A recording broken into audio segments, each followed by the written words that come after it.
কিছুদিন আগে লক্ষ্মীর ভাণ্ডার প্রকল্পে 13 লক্ষ মা বোনকে আমি আরও ঢুকিয়েছিলাম, তারা আমার কাছে আবেদন করেছিলেন। এবারেও 3,85,000 আরও বাড়ানো হচ্ছে, তারা নতুন করে আবেদন করেছে। অর্থাৎ মোট লক্ষ্মীর ভাণ্ডার সংখ্যা হচ্ছে 2,15,42,000। কিছুদিন আগে বার্ধক্য ভাতা 9 লক্ষ বাড়ানো হয়েছিল, এখন আরও 2,40,542 জন বাড়ানো হলো।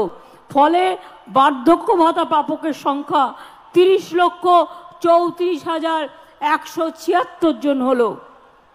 আর লক্ষ্মীর ভাণ্ডারের মেয়েরা জানেন যে 1 এপ্রিল থেকে যারা 500 টাকা পেতেন সারা জীবন 1,000 টাকা পাবেন। আর যারা তপশিলি আদিবাসী আছেন, যারা 1,000 টাকা পেতেন, তারা 1200 টাকা করে পাবেন। এছাড়াও আশা অঙ্গনারী থেকে শুরু করে সিভিক ভলেন্টিয়ার্স, গ্রিন পুলিশ থেকে শুরু করে সবারটাই বাড়ানো হয়েছে। আমি জানি আমাদের ভিলেজ রিসোর্স পার্সন যারা আছে তারাও ভিলেজে অনেক কাজ করে। আমি তাদের জন্য 750 টাকা বৃদ্ধির প্রস্তাব এখানে রাখছি, যাতে পঞ্চায়েতে তারা ভালো করে কাজ করতে পারেন।